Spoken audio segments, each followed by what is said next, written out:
नमस्कार दोस्तों, स्वागत है आप सभी का आपके अपने YouTube channel S1 coaching centre में। फ्रेंड्स, आज के वीडियो में हम लोग एक बार फिर से रेलवे ALP एवं टेक्नीशियन में पूछे गए मैथ के कुल 20 क्वेश्चंस का डिटेल सॉल्यूशन करने जा रहे हैं, जिसमें आज की वीडियो में हम लोग 31 अगस्त 2018 शिफ्ट 2 के क्वेश्चंस को देखेंगे। बाकी शिफ्ट के वीडियो जिसने नहीं देखे हैं वो ऊपर का ए बटन या फिर चैनल के प्लेलिस्ट में जाकर के देख सकते हैं। ठीक है, तो चलिए वीडियो स्टार्ट करते हैं और देखते हैं शिफ्ट का सबसे पहला क्वेश्चन क्या है।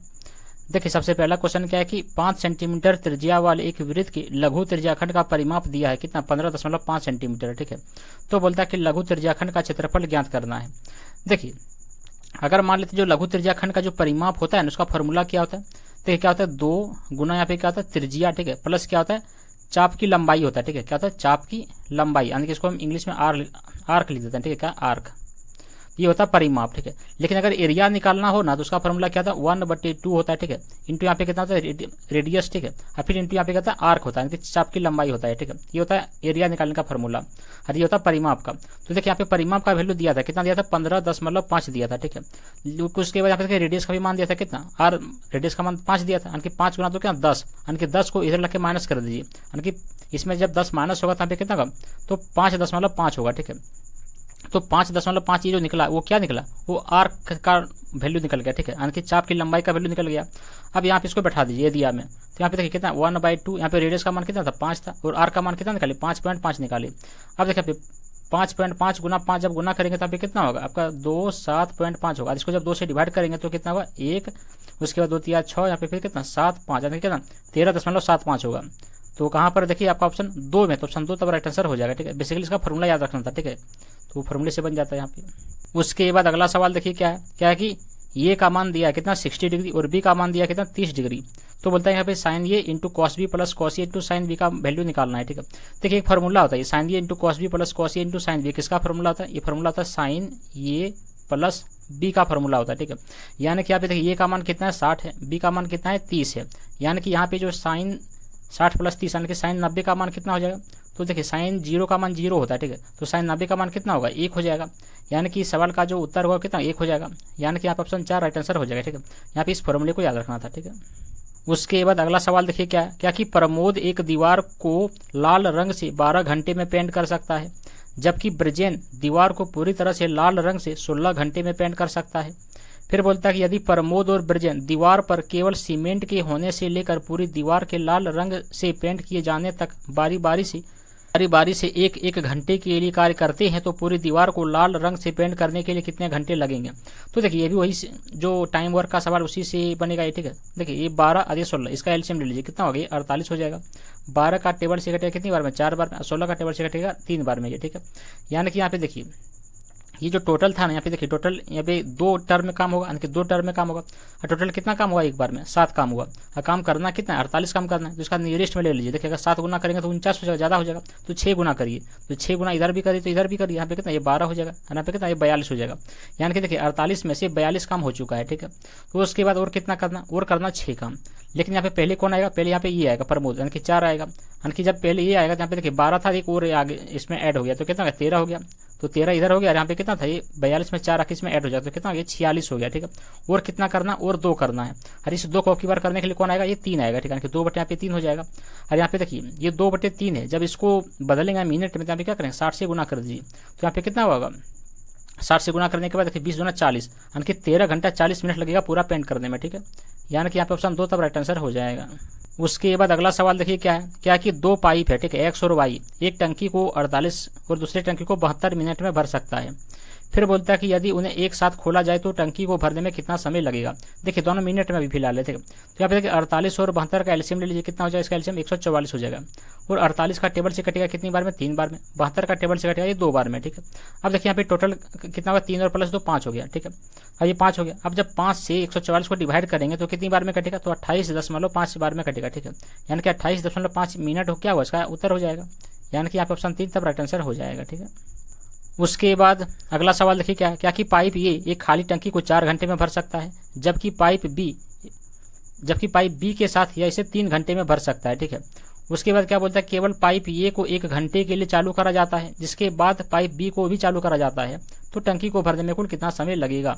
ठीक है, तो देखिए यहाँ पे क्या 4 और 3 का यहाँ पे एलसीएम ले लीजिए, तो दोनों का एलसीएम यहाँ पे कितना होगा, तो 12 हो जाएगा। ठीक है, और देखिए 4 का टेबल से 12 कटेगा 3 बार में, और 3 का टेबल से 12 कटेगा 4 बार में। ठीक है, यहाँ पे क्या बोला था, केवल पाइप ए को 1 घंटे के लिए चालू करा जाता है। ठीक है, यानी कि देखिए 1 घंटे के लिए चालू जब इसको करेंगे तो यहाँ पे 3 भाग तो भर जाएगा। ठीक है, यानी कि 12 यूनिट में से 3 यूनिट भर जाएगा, तो कितना बचेगा अब इसको भरने के लिए, अब 9 यूनिट बचेगा। ठीक है, यानी कि यहाँ पे 1 यूनिट भरा जा चुका है। ठीक है, अब देखिए यहाँ पे बचा कौन, यहाँ पे टोटल कितना यूनिट यहाँ पे था 12 में से बचा कितना 9 यूनिट, इसको कौन करेगा, बी करेगा। यानी कि यहाँ पे 9 को 4 से डिवाइड करिए, तो जब डिवाइड करिएगा इसको पूर्णांक में ले आइए, कितना होगा 2 पूर्णांक 1 बटे यहाँ पे 4 होगा। ठीक है, ये उसके जब इसको मिनट में चेंज करेंगे यहाँ पे क्या करें 60 से गुना कर दीजिए, यानी कि यहाँ पे कितना होगा, ये होगा 2 घंटा 15 मिनट, और यहाँ पे पहले घंटा लगा था, यानी कि टोटल कितना 3 घंटा 15 मिनट हो जाएगा, यानी कि यहाँ पे ऑप्शन 2 तब राइट आंसर हो जाएगा। ठीक है, उसके बाद अगला सवाल देखिए क्या है, क्या कि एक मेज को 16,870 में बेचने पर एक दुकानदार को 1,080 रुपये की हानि हो रही है। ठीक है, तो बोलता है कि उसका हानि प्रतिशत निकालना है।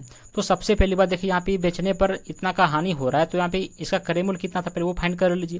तो देखिए क्रय मूल्य कैसे निकालेंगे, तो यहाँ पे विक्रय मूल्य में से ये हानि को ऐड कर दीजिए, यानी कि 16,870 में से जब 1,080 को ऐड कर देंगे तो वो क्या निकल जाएगा, उसका क्रय मूल्य निकल जाएगा, यानी कि यहाँ पे कितना हो जाएगा, देखिए 17,995 हो जाएगा इसका क्रय मूल्य। ठीक है, अब देखिए यहाँ पे हानि कितना था 1080, यानी कि यहाँ पे 1080 क्या था इसका हानि था, क्रय मूल्य कितना निकाले 17,950 निकाले, फिर इसको यहाँ पे 100 से गुना कर दिए। ठीक है, अब देखिए यहाँ पे जब इसको सॉल्व करेंगे ना, जब सॉल्व करेंगे इसका अप्रोक्स में आएगा कितना आएगा, तो 6.01 इसका अप्रोक्स में आएगा। ठीक है, यानी कि इसका जब आंसर लिखेंगे दशमलव के 2 डिजिट तक तो क्या आएगा, तो 6 पॉइंट तक इसका आंसर लिख सकते हैं। ठीक है, 6.0, यानी कि यहाँ पे ऑप्शन 4 राइट आंसर हो जाएगा। तब उसके बाद अगला सवाल देखिए क्या है, क्या कि 75 और 405 के बीच 3 अंकों वाली कितनी पूर्ण संख्याएं हैं। ठीक है, देखिए पूर्ण संख्या यानी कि होल नंबर क्या होता है, जो 0 से लेकर के गिनती के सभी संख्या को क्या कहते हैं, पूर्ण संख्या कहते हैं।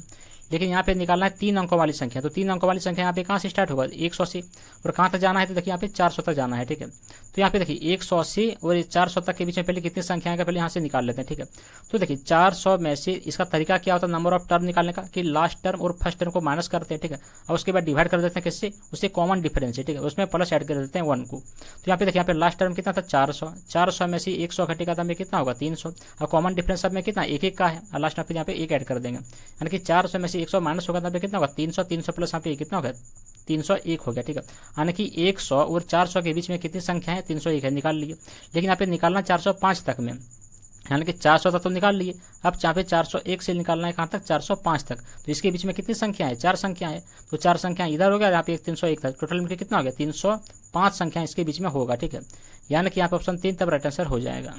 उसके बाद अगला सवाल देखिए क्या है, क्या कि यहाँ पे देखिए ये 3x² प्लस यहाँ पे kx प्लस के बराबर 0 का कोई हल नहीं है, तो k का मान निकालना है। ठीक है, देखिए जब कोई हल ना हो यानी कि नो एनु सोल्यूशन होता है, तो उसके लिए d का फॉर्मूला क्या होता है, यहाँ पे d <0 होता है, ये फॉर्मूला होता है यहाँ पे। ठीक है, यानी कि जहाँ पे d का वैल्यू क्या होता है, d का वैल्यू होता है b² माइनस 4 ये c होता है d का वैल्यू। ठीक है, अब यहाँ पे d के यहाँ पे जो इसका फॉर्मूला इसको यहाँ पे बैठा दीजिए, यहाँ पे देखिए b के जगह पे कौन है, b के जगह पे k, यहाँ पे क्या हो जाएगा k² हो जाएगा, फिर यहाँ पे -4 गुना ये का मान यहाँ पे कौन है 3 है, और c का मान यहाँ पे कौन है 1 है, अब बराबर यहाँ पे क्या है इधर 0 है।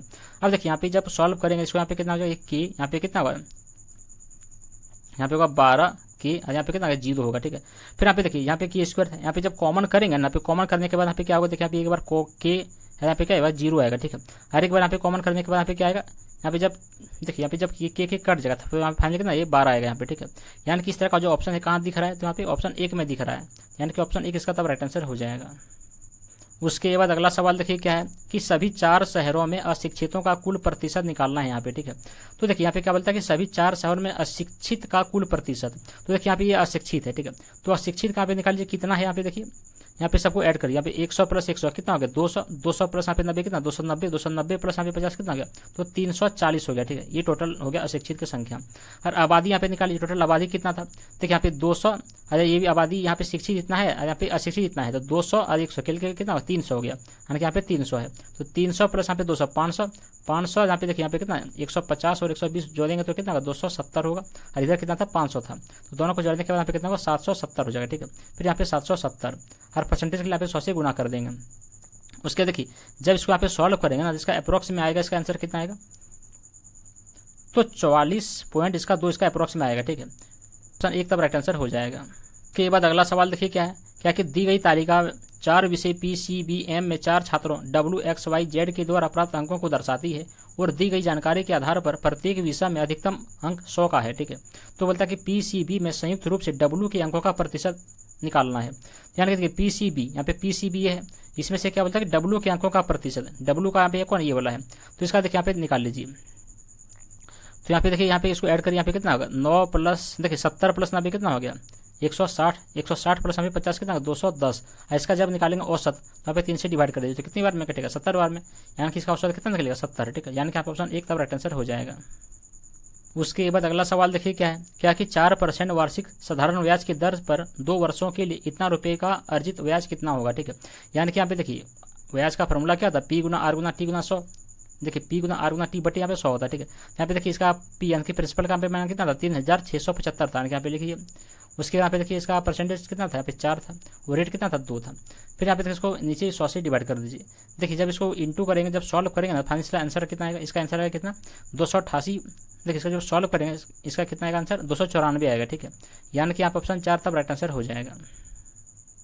उसके बाद अगला सवाल देखिए क्या है, क्या कि यहाँ पे देखिए एक समकोण त्रिभुज है। ठीक है, यहाँ पे समकोण त्रिभुज यहाँ पे क्या है ये, उसके बाद यहाँ पे क्या है, यहाँ पे B है, यहाँ पे C है। ठीक है, जिसमें से यहाँ पे क्या बोलता है कि tan ये का मान, देखिए यहाँ पे इसके टर्म में लेना है, tan ये का मान कितना है 4/3, ये P हो जाएगा, यहाँ पे ये B हो जाएगा। और देखिए ट्रिपलेट होता है 3, 4 और 5 का ट्रिपलेट क्या होता है, तो यहाँ पे देखिए अगर ये 3 ये 4 तो यहाँ पे क्या ये 5 हो जाएगा, हाइपोटेनस का 5 आ जाएगा। ठीक है, जिसमें से यहाँ पे AC का मान दिया है, कितना दिया है यहाँ पे 25 दिया है, लेकिन यहाँ पे हम लोगों के पास कितना है 5 है, यानी कि हम कह सकते हैं कि 5 का ही वैल्यू कितना है 25 है, तो ये कितना का मल्टीपल है 5 का मल्टीपल है। तो सवाल ने पूछा BC का वैल्यू निकालिए, तो यहाँ पे BC में कितना है 4, तो 4 का 5 का मल्टीपल कितना हो जाएगा, यहाँ पे 20 हो जाएगा। ठीक है, जब AC 25 होगा तो यहाँ पे BC कितना हो जाएगा 20 हो जाएगा, यानी कि यहाँ पे ऑप्शन 2 तब राइट आंसर हो जाएगा। उसके बाद अगला सवाल देखिए क्या है, क्या कि एक समचतुर्भुज के एक भुजा की लंबाई दिया 17 सेंटीमीटर। ठीक है, तो सबसे पहली बात एक समचतुर्भुज का फिगर ड्रॉ कर लेते हैं। यहाँ पे देखिए यहाँ पे क्या बोला है कि जो इसका एक भुजा है ना उसका कितना दिया 17 सेंटीमीटर। पहले इसका देखिए 2 डायगोनल ड्रॉ कर लेते हैं। एक भुजा कितना 17, और वैसे भी जानते हैं कि समचतुर्भुज के सभी भुजाओं का मान क्या होता है समान होता है, तो सभी जगह पे का कितना हो 17 हो जाएगा। ठीक है, जिसमें से क्या बोलता है एक विकर्ण की लंबाई 16 है, मान लेते हैं ये विकर्ण का लंबाई कितना 16 है, जब टोटल 16 है तो हाफ हाफ कितना होगा 8 करके हो जाएगा। ठीक है, यहाँ पे 8 करके होगा। और ये जान लीजिए कि जब समचतुर्भुज का जो 2 डायगोनल होता है जब आपस में इंटरसेक्ट करता है कट करता है तो आपस में एक राइट एंगल बनाता है। ठीक है, 90 डिग्री का पे बनाता है। तो यहाँ पे देखिए एक ईस्ट एंगल पे यहाँ पे देखिए। ठीक है, जब ईस्ट एंगल में यहाँ पे देखेंगे तो इसका क्या होगा हाइपोटेनस होगा, ये इसका क्या होगा ये परपेंडिकुलर होगा, ये क्या होगा बेस होगा। यानी कि यहाँ पे देखिए ट्रिपलेट बनता है किसका किसका 8, 15 और 17 का ट्रिपलेट बनता है। ठीक है, यानी कि यहाँ पे देखिए 17 दिख रहा है, 8 दिख रहा है, तो कौन नहीं दिख रहा है 15 नहीं दिख रहा है, यानी कि यहाँ पे कितना होगा 15 हो जाएगा। तो ये आधा होगा तो ये भी 15 होगा, तो इस डायगोनल का टोटल लंबाई कितना होगा 15 + 15 30 हो जाएगा। ठीक है, यानी कि सवाल में क्या पूछा था कि दूसरे विकर्ण की लंबाई कितना होगा, तो दूसरे विकर्ण की लंबाई कितना हो जाएगा 30 हो जाएगा। ठीक है, यानी कि यहाँ पे देखिए ऑप्शन 4 तब राइट आंसर हो जाएगा।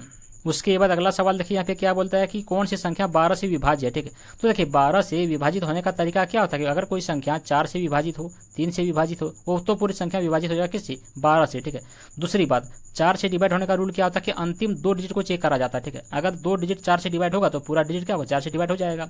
और 3 से डिवाइड होने का रूल क्या होता है कि सम ऑफ ऑल डिजिट, कि जितना भी डिजिट होता है सबको पहले सम करा जाता है और उसके बाद 3 से डिवाइड करा जाता है। अगर वो डिवाइड हो जाएगा तो पूरा डिजिट क्या होगा 3 से डिवाइड हो जाएगा। ठीक है, ये ऑलरेडी बता चुके हैं। तो देखिए यहाँ पे सबसे पहले बात ऑप्शन से चेक करते हैं। पहला ऑप्शन में यहाँ पे देखिए कितना 9 + 3 कितना 12, 12 + 4 कितना 16, 16 + 1 कितना 17, 17 + 2 कितना 19। क्या 19 3 से डिवाइड होगा नहीं होगा, तो ये सवाल गलत हो जाएगा। ठीक है, क्योंकि देखिए यहाँ पे सबके लास्ट में 2 देखिए सबका लास्ट में 12 है जो कि 4 से डिवाइड होगा, इसलिए 4 से चेक करना ही नहीं है। तो चेक किससे करना, चेक करना है 3 वाला से। ठीक है, 3 का रूल तो पता है कि सबको सम ऑफ डिजिट करते हैं। अब यहाँ पे देखिए ऑप्शन 2 को, तो 7 + 3 10, 10 + 4 14, 14 + 1 कितना होगा 15, 15 + 2 17, 17 3 से डिवाइड होगा नहीं, तो ये भी डिवाइड नहीं होगा। उसके बाद ऑप्शन 3 देखिए 8 + 3 11, 11 + 4 15, 15 + 1 16, 16 + 2 कितना हो गया 18। क्या 18 3 से डिवाइड होगा, बिल्कुल होगा। तो ये हम कह सकते हैं कि पूरा संख्या क्या होगा 3 से डिवाइड हो जाएगा, और 4 से तो डिवाइड हो ही रहा है, तो बाकी चेक ही नहीं करना। ठीक है, यानी कि यहाँ पर ऑप्शन 3 तब राइट आंसर हो जाएगा। बाद अगला सवाल देखिए क्या है कि 5 अंकों की वह न्यूनतम संख्या कौन सी है जो 12, 18, 20 और 25 से पूरी तरह से विभाजित होगा। तो देखिए इसको भी ऑप्शन से बनाएंगे। ठीक है, लेकिन ऑप्शन से बनाएंगे तो कैसे बनाएंगे, तो सबसे पहली बात यहाँ पे चेक करें देखिए 25, 25 का मतलब क्या हो 5 से, कि अगर 5 से वो डिवाइड होगा तो सब संख्या होगा। यहाँ पे देख रहे हैं कि 5 से रूल क्या है डिवाइड होने का कि 0 हो लास्ट में और 5 हो, तो वो 5 से डिवाइड हो जाएगा। लेकिन यहाँ पे देख रहे हैं कि सबके लास्ट में क्या है 0 है, तो 5 से डिवाइड हो ही जाएगा सब, यानी कि इससे चेक नहीं करना है। ठीक है, तो किससे चेक करना है, दूसरी बात चेक करना है किससे, देखिए 9 से चेक कर लेते हैं, क्योंकि यहाँ पे 18 जो है 9 का मल्टीपल है, तो 9 से ही चेक कर लेते हैं। और 9 का रूल क्या होता है कि सम ऑफ ऑल डिजिट, इसका भी 3 के जैसा रूल होता है, ठीक है। तो देखिए यहाँ पे इसको चेक करते हैं, 8 + 6 14, 14 + 1 15, क्या 15 9 से डिवाइड होगा? नहीं होगा, ये संख्या भी नहीं होगा 18 से डिवाइड, ठीक है। उसके देखिए यहाँ पे एक कितना ये वाला है, ये भी 9 से डिवाइड नहीं होगा, ये संख्या पूरी 18 से डिवाइड नहीं होगा। उसके यहाँ पे देखिए ये दोनों को चेक करते हैं, यहाँ पे देखिए 5 2 7 7 1 8 8 1 9 ये हो जाएगा। फिर यहाँ पे देखिए 4 देखिए 8 1 9 ये भी हो जाएगा 9 से डिवाइड, ठीक है। उसके बाद चेक करते हैं किससे, देखिए 12 से डिवाइड होने का रूल अभी बताए थे क्या कि 4 से डिवाइड होगा, 3 से डिवाइड होगा तो पूरी संख्या क्या होगा 12 से डिवाइड हो जाएगा, ठीक है। दूसरी बात 4 से डिवाइड होने का रूल क्या होता है कि लास्ट का 2 डिजिट चेक करा जाता है। यहाँ पे देखिए इसमें जब लास्ट का 2 डिजिट चेक करेंगे 4 से डिवाइड नहीं होगा, जब 4 से डिवाइड नहीं होगा तो ये 12 से डिवाइड नहीं होगा। यहाँ पे बोला था 12 से होना चाहिए, तो ये इसका भी आंसर नहीं होगा। यानी कि यहाँ पे 108 आंसर, यहाँ पे 10,800 ये जो होगा 12 से डिवाइड हो जाएगा, ठीक है। यानी कि यहाँ पे क्या होगा, यही इसका राइट आंसर हो जाएगा, ठीक है। यानी कि ये ऑप्शन एक राइट आंसर हो जाएगा। के बाद अगला सवाल देखिए यहाँ पे क्या है कि 5041 का वर्गमूल निकालिए, ठीक है। देखिए इसको तरीके से बना के दिखाते हैं। देखिए वर्गमूल निकालने का तरीका क्या होता है कि सबसे पहले पेयर बनाते हैं डिजिटों का, ठीक है। तो देखिए 2 का पेयर बना लेते हैं। उसके यहाँ पे देखिए 50 है, तो 50 के अराउंड में कौन है, तो देखिए 7 का मल्टीपल जब 2 बार करेंगे ना तो क्या होगा 49 आ जाएगा, ठीक है। तो यहाँ पे 7 ले लीजिए। तो देखिए यहाँ पे नियरेस्ट ले जाता है, ठीक है। क्या ले जाता है, नियरेस्ट। तो 7 को जब 2 बार गुना करेंगे तो कितना हो जाएगा 49 हो जाएगा, तो यहाँ पे लिखिए।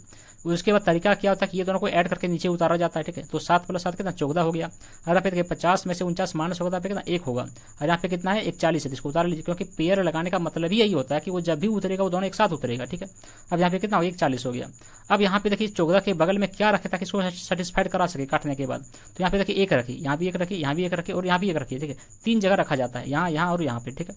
तो देखिए अब इसको यहाँ पे क्या करा जाता है, इसको इंटू करके यहाँ लिखा जाता है और इसको ऐड करके यहाँ लिखा जाता है, ठीक है। अब देखिए यहाँ पे इसको इंटू करिए, 1 × 1 कितना 1 हो जाएगा। फिर 4 × 1 कितना 4 होगा। फिर 1 × 1 कितना 1 हो जाएगा, ठीक है। फाइनल देखिए कट गया, यहाँ पे 1 क्या कट गया। और यहाँ पे क्या इसको ऐड करके लिख दीजिए, यहाँ पे 1 + 1 कितना 2 हो गया, यहाँ पे कितना 4 हो गया, यहाँ पे 1 हो गया, ठीक है। तो फाइनली ये कट गया, कितनी बार में कटा, 71 बार में कटा। यानी कि 5041 का जो वर्गमूल निकलेगा वो क्या निकलेगा 71 निकल जाएगा, ठीक है। यानी कि यहाँ पे ऑप्शन एक राइट आंसर हो जाएगा। सवाल देखिए क्या है कि 16% लाभ वाली एक वस्तु का विक्रय मूल्य जो है ना वो कितना है 435 रुपया था।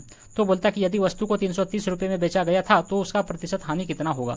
देखिए ये भी आसान सवाल है। सबसे पहली बात देखिए 16% का जब फ्रैक्शन में चेंज करेंगे ना तो कितना होगा, देखिए यहाँ पे वो 4/25 होगा, ठीक है। यानी कि हम कह सकते हैं कि अगर CP 25 था तो उसका SP कितना था 29 था कि नहीं। तो यानी कि देखिए यहाँ पे SP का वैल्यू दिया था, यानी कि यहाँ पे 29 का वैल्यू दिया था, कितना दिया था 435 दिया था, ठीक है। तो ये कितना का मल्टीपल, ये 15 का मल्टीपल है, ठीक है। तो 15 का मल्टीपल 25 का भी यहाँ पे भी होगा, ठीक है। यानी कि देखिए जब 25 × 15 करेंगे ना तो कितना का 375 आ जाएगा, ठीक है। यानी कि अब हम कह सकते हैं कि क्रय मूल्य हम लोगों के पास कितना निकला 375। बाकी वस्तु को बेचा जा रहा था अब की बार कितना में 330 में, यानी कि यहाँ पे विक्रय मूल्य कितना था 330 था। तो कितना का यहाँ पे हानि हो रहा है, देखिए 375 में से 330 जब घटे जाएगा तो कितना बचेगा 45 बचेगा। और यहाँ पे क्रय मूल्य कितना था 375 था, ठीक है। और यहाँ पे परसेंटेज के लिए 100 से गुना कर दीजिए। अब देखिए 5 का टेबल से काटिए, 5 का टेबल से कटेगा कितनी बार में 5 7 35 50 25, ठीक है। 75 बार में कट जाएगा। फिर यहाँ पे 5 का टेबल से काटिए इसको कितनी बार में 20 बार में। फिर देखिए 15 का टेबल से काटिए, 15 × 45 15 25 यहाँ पे 75, ठीक है। उसके देखिए फिर 5 का टेबल से 20 कटेगा 4 बार में, फिर 4 × 3 कर दीजिए कितना 12 हो जाएगा, ठीक है। यानी कि यहाँ पे जो हानि प्रतिशत था वो कितना था 12% था। यानी कि यहाँ पे ऑप्शन 4 तब राइट आंसर हो जाएगा, ठीक है। चलिए उसके बाद अगला सवाल देख लेते हैं क्या है कि देखिए यहाँ पे इसको सॉल्व करना, ठीक है। सिंप्लीफिकेशन का सवाल है। तो सबसे पहली बात यहाँ पे क्या करिए, जो पॉइंट वाला है ना उसको एक जगह पहले रख लीजिए, ठीक है। तो यहाँ पे देखिए यहाँ पे लिखते हैं, पहले इसको लिख लेते हैं। यहाँ पे कितना है 296 है। इसके बाद पॉइंट बैठा देते हैं, यहाँ पे पॉइंट के 1 2 3 को पॉइंट लगा देते हैं यहाँ पे, ठीक है। फिर यहाँ पे देखिए कितना 29.6, यहाँ पे 29 लिख देते हैं, यहाँ पे पॉइंट यहाँ पे 6 लगा देते हैं, ठीक है। फिर यहाँ पे 0 लगा देते हैं। उसके यहाँ पे देखिए क्या है ये 2 दशमलव यहाँ पे कितना है ये 9 यहाँ पे 6 है, ठीक है। यहाँ पे लगा देते हैं, जहाँ पे खाली वहाँ पे 0 लगा दीजिए, ठीक है। उससे कोई फर्क नहीं होने वाला इसीलिए। फिर यहाँ पे कितना ये आपका पॉइंट यहाँ पे कितना होगा 2 9 यहाँ पे 6 होगा। आप सबको ऐड कर दीजिए। यहाँ पे देखिए यहाँ पे कितना 6 होगा, यहाँ पे 9 + 6 कितना 15 का 5 हो जाएगा, हाथ में चल 1 हो गया। फिर 9 2 11 11 + 6 कितना 17 17 + यहाँ पे 1 कितना 18 हो गया, हाथ में चल कितना 1 हो गया। फिर यहाँ पे देखिए 9 6 15 + 2 कितना हो गया 17 17 + यहाँ पे कितना 18 हो गया, ठीक है। फिर 9 2 11 + 1 कितना 12 हो गया, और यहाँ पे 2 1 3 हो गया, यानी कि 328 दशमलव कितना 856। तो कहाँ पर देखिए आपका इस तरह का ऑप्शन 2 में है, तो ऑप्शन 2 तब राइट आंसर हो जाएगा, ठीक है। फॉर्मूला होता है बता देते हैं। फॉर्मूला क्या होता है कि AQ, ठीक है। यहाँ पे प्लस क्या होता है BQ। इसका फॉर्मूला क्या होता है, देखिए इसका फॉर्मूला था A प्लस यहाँ पे B होता है, ठीक है। फिर ब्रैकेट के अंदर क्या होता है वो होता है A² माइनस यहाँ पे क्या होता है AB, फिर यहाँ पे क्या होता है B² होता है, ठीक है। ये फॉर्मूला था किसका AQ + BQ का। लेकिन अगर इसी में माइनस वाला फॉर्मूला रहता तो क्या होता है, देखिए अगर फॉर्मूला रहता AQ - माइनस बी क्यू का, तो कुछ नहीं होता, सिर्फ यहाँ पे बाहर में माइनस होता है, बाकी जगह प्लस होता है, ठीक है। तो यहाँ पे क्या होता है, ए माइनस बी हो जाता है, और अंदर में क्या होता है, ए स्क्वायर प्लस यहाँ पे कितना होता है ए बी प्लस यहाँ पे कितना ए बी सी होता है, ये बी स्क्वायर हो जाता है, ठीक है। देखिए दोनों में डिफरेंस क्या है, डिफरेंस यही है कि अगर प्लस वाला पूछे तो बाहर में प्लस, बाकी एक जगह यहाँ पे माइनस होगा, लेकिन अगर माइनस वाला पूछे तो बाहर में माइनस और बाकी यहाँ पे हर जगह प्लस होगा। तो ये फॉर्मूले में डिफरेंस है, ठीक है। तो यानी कि हम लोगों का काम किसका, इस फॉर्मूले का, तो इस फॉर्मूले को यहाँ पे बैठाते हैं, ठीक है। तो यहाँ पे देखिए क्या था प्लस, यानी कि यहाँ पे 0.3 0.2 दोनों को जब ऐड करेंगे ना यहाँ पे कितना होगा 0.5 बन जाएगा, ठीक है। उसके देखिए यहाँ पे अंदर में क्या होगा ए स्क्वायर, यानी कि ए स्क्वायर का मतलब क्या 0.3 का स्क्वायर कर दीजिए, 0.3 का जब स्क्वायर करेंगे तो कितना 0.09 बन जाएगा, ठीक है। फिर यहाँ पे देखिए प्लस, फिर देखिए 0.2 को जब स्क्वायर करेंगे तो कितना बनेगा 0.04 बनेगा। फिर उसके बाद माइनस क्या था ए बी, यानी कि देखिए 0.3 गुना 0.2, तो दोनों को जब गुना करेंगे तो कितना 0.06 बन जाएगा यहाँ पे, ठीक है। फिर देखिए यहाँ पे नीचे यहाँ पे कितना है 0.3 में से 0.2 को जब माइनस करेंगे तो कितना बनेगा 0.1 बनेगा, और 0.1 को जब 2 बार गुना करेंगे तो कितना बनेगा आपका बनेगा 0.01 बन जाएगा, ठीक है।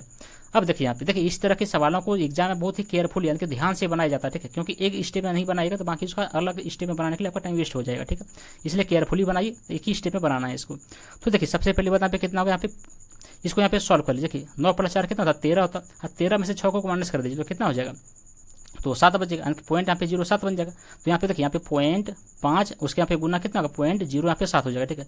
जब ये दोनों को गुना करेंगे ना तो यहाँ पे देखिए कितना बनेगा 7 × 5 = 35 बन जाएगा, ठीक है। और यहाँ पे देखिए 3 अंक के बाद पॉइंट बैठेगा, यानी कि यहाँ पे ये पॉइंट बैठेगा, ठीक है। और यहाँ पे देखिए अंदर में यहाँ पे कितना था नीचे में 0.01 था, यानी कि यहाँ पे 0.01 था। अब देखिए यहाँ पे सबका पॉइंट हटा लीजिए, जब सबका पॉइंट हटाएंगे यहाँ पे देखिए नीचे कितना होगा 1 2 3 0 बैठेगा, और ऊपर में यहाँ पे देखिए कितना 1 2 0 बैठेगा, ठीक है। अब सबको काट लीजिए, देखिए जब सबको काटेंगे यहाँ पे 2 0 ऊपर 2 0 नीचे कट जाएगा। अब फाइनली यहाँ पे कितना बना 35 बट यहाँ पे 10 बना, 5 का टेबल से जब ये कटेगा 7 बार में, ये कटेगा आपका 2 बार में, यानी कि देखिए फाइनली इसका जो फ्रैक्शन में आंसर आएगा वो कितना का 7/2 आएगा, ठीक है। तो देखिए इस तरह का ऑप्शन कहाँ पर है, तो आपका ऑप्शन 4 में है, तब ऑप्शन 4 का करेक्ट आंसर हो जाएगा। उसके बाद अगला सवाल देखिए यहाँ पे क्या है कि किसी व्यापार में ए एक सक्रिय साझेदार है, ठीक है, और बी एक निष्क्रिय साझेदार है। ए ने 30,000 रुपये का निवेश किया और बी ने 50,000 रुपये का निवेश किया। फिर बोलता है कि ये को व्यवसाय के प्रबंधन के लिए लाभ का 20% का प्राप्त होता है, ठीक है, और शेष को उसकी पूंजी के अनुपात में बांट लिया जाता है, जिनमें से 10,000 लाभ में से बी का लाभ बताना है। तो देखिए आसान सवाल है। सबसे पहले बात देखिए दोनों का इन्वेस्ट निकाल लीजिए। यहाँ पे जो इन्वेस्ट है दोनों का ए और बी का कितना कितना का है, देखिए 30,000 और 50,000 का। जब इसको हम रेशियो में निकालेंगे ना, देखिए यहाँ पे दोनों जब कट जाएगा, कटने के बाद फाइनल दोनों का रेशियो कितना निकलेगा 3:5 निकलेगा, ठीक है। तो यही इसको रख लीजिए निकाल करके। अब देखिए यहाँ पे आते हैं बाद में अगला स्टेप। यहाँ पे क्या बोला था कि जो ए को व्यवसाय के प्रबंधन के लिए लाभ का 20%, वो लाभ कितना दिया था 10,000 दिया था, यानी कि हम कह सकते हैं कि जो 10,000 का जब 20% निकालेंगे तो कितना निकलेगा 2,000 निकल जाएगा, ठीक है। यानी कि हम कह सकते हैं कि 10,000 में से 2,000 का लाभ जो है वो किसके पास रह गया, ए के पास। तो बी के पास कितना लाभ बचेगा, बी के पास बचेगा कितना 8,000 लाभ बचेगा। लेकिन सवाल में क्या बोला था, जो बी के जो पास जो लाभ बचा है ना, अब उसको पूंजी में बांटना है, ठीक है, वह उसमें भी बी का मान वैल्यू निकालना। तो यहाँ पे ए और बी का जो इन्वेस्ट था दोनों का रेशियो कितना था 3 और 5 का इन्वेस्ट था, जिसमें से यहाँ पे बी का मान कितना था 5, टोटल कितना था 3 + 5 8 था। इसमें से निकालना बी का मान, यहाँ पे लाभ कितना था 8,000 था, इसको 8,000 से यहाँ पे गुना कर दीजिए। जब यहाँ पे 8 से 8,000 जब कटेगा 1,000 बार में, तो 1,000 गुना 5 कर दीजिए, तो कितना होगा फाइनली 5,000 हो जाएगा। यानी कि बी को जो प्राप्त लाभ में से हिस्सा होगा वो कितना होगा 5,000 हो जाएगा, ठीक है। यानी कि यहाँ पे ऑप्शन 2 तब राइट आंसर हो जाएगा।